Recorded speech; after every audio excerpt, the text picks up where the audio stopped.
Okay, if I had a guitar and knew how to play it, I could entertain you tonight. But I don't and I can't. So instead you're going to have to listen to me talk. Just like I did at my daughter's wedding 8 years ago. And I know how much she appreciated it. She's not here for this, by the way. Did she leave? Although she hasn't told me that yet. She's only been married 8 years. So I thought it would be fitting to speak at my eldest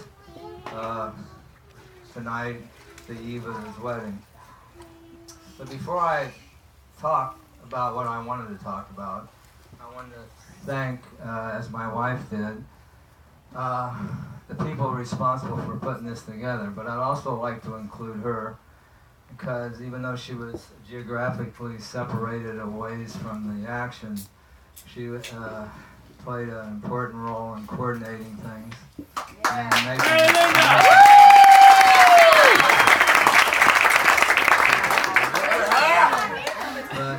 And I'd like to, of course, thank Jenny and Mark and Grant and Jill for letting us invade their space and having a backyard more level than some pool tables I've played on. Most of all, I'd like to thank all of you for taking the time and making the effort to come, because I know how thrilled I am when I have to go to the wedding, let alone a rehearsal. I realize that many of you in attendance tonight never have had the opportunity to meet Linda or I before, but likely have been exposed to our son in one fashion or another, formulating in your own mind preconceived notions as to what type of parents could possibly be responsible for raising such a child. I only hope we have not met your expectations. I can assure you Matthew's personality comes from his mother, as do the majority of the photos that accompany this talk.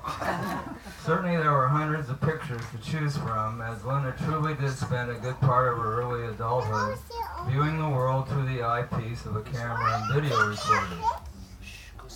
If I may, I'd like to give a brief historical perspective of my son's earlier years, admittedly as seen through the eyes of a very proud father. Matthew was born August 19, 1976, weighing in at 7'11", on the eve of his grandparents' trip to Las Vegas. That alone should have been a clue as to what was to come. It was my first trip to the delivery room, and I shall never forget when the doctor held Matthew up, how pointed his head was. Thinking it was not likely a football helmet would ever stay on, and only a party hat or a dunce cap would possibly ever sit. Fortunately, it wasn't but a few seconds, and his head assumed a more normal configuration. And as you can see by the following photos, his head has accommodated many styles of hats over the years, both in his youth.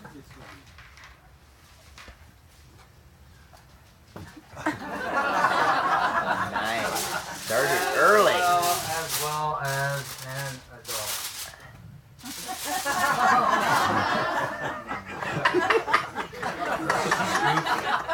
Being our firstborn, Matthew presented some challenges during those first few months, as he proved to be a bit of a colicky baby. And of course, parenting was new to both Linda and me. I thought I had that right. I think most parents at one time or another feel they must have gotten the babies mixed up in the nursery. And that time for us was when we got Matthew's first professional photo back from the studio. A Gerber baby, he was not.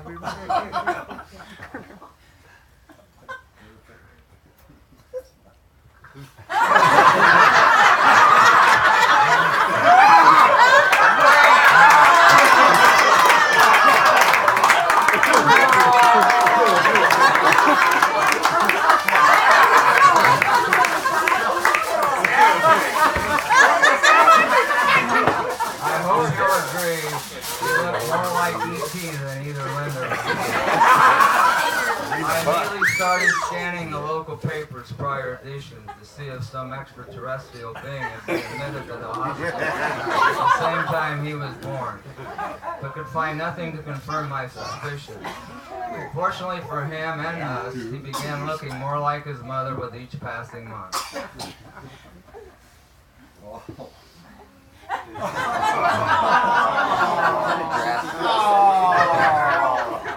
Both Linda and I were very pleased that he seemed interested in athletics at an early age, and feel much of who he is today can be seen through his participation in sports growing up.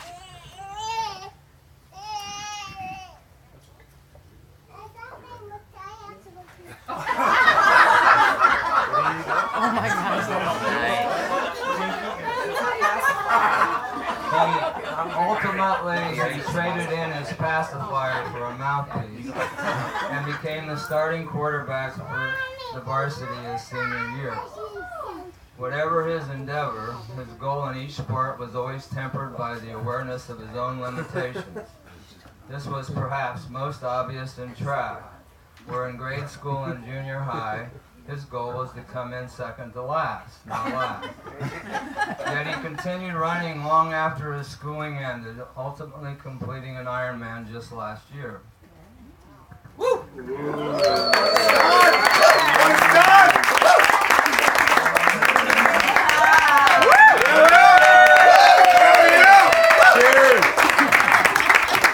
I assure you, had I accomplished that feat, I would be looking for this photo on a box of Wheaties. Of course, it was in golf he had his greatest success.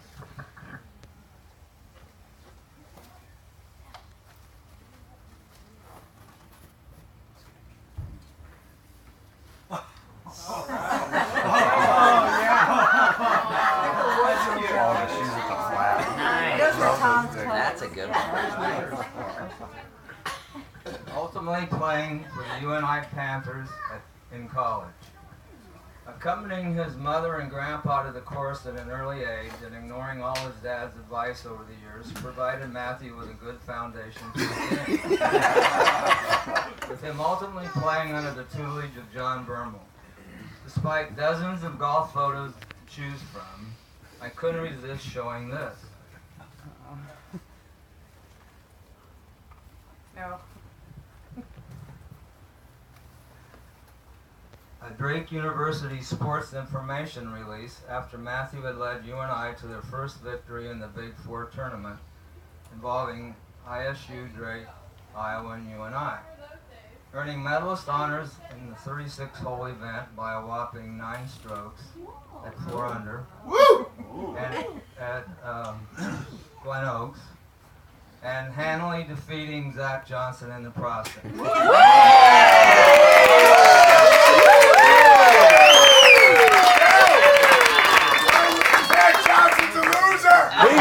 He took a left, I took a right. and beating Hank and Pro and Randy and TJ today. Yet I believe it was his involvement in basketball that best defines my son's true character. It was obvious early on he had an interest in the sport. Look at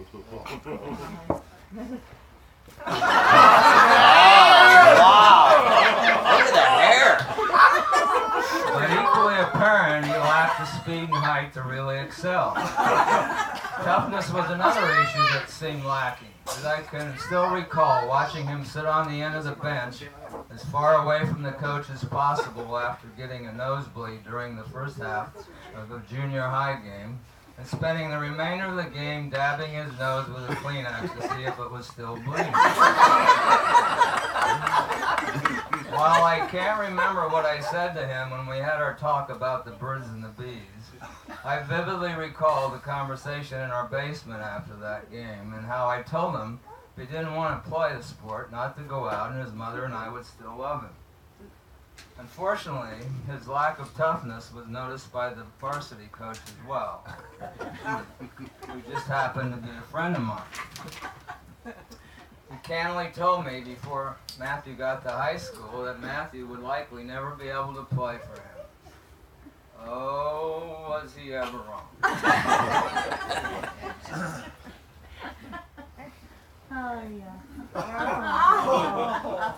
That's a shot. Now that picture doesn't begin to tell the story.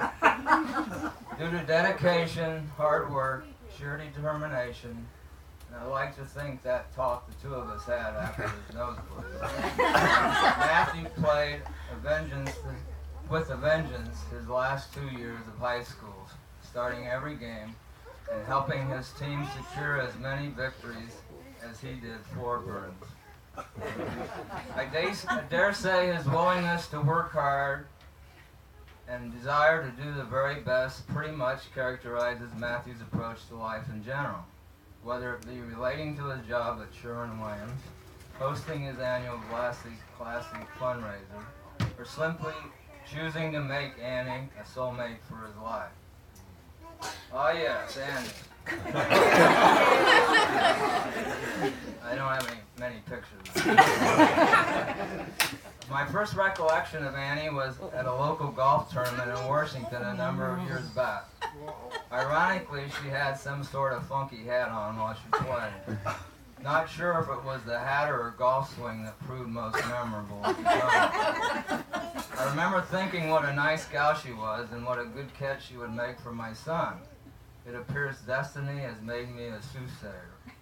I was hoping that by Annie becoming Matthew's wife, he would become more grounded and mature acting.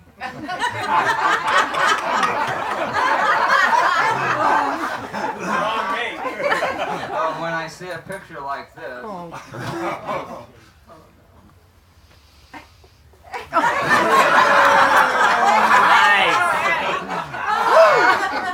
I can't help but wonder if she isn't somewhat complicit herself. I can only imagine the concern Jenny and Mark must have right now for what is about to transpire.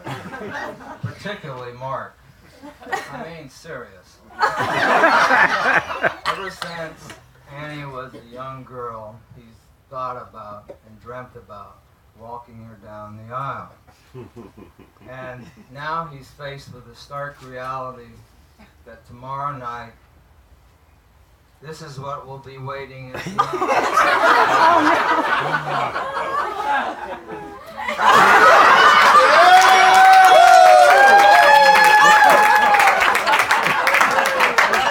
She's so much better than him. No parent could or should ever have to envision.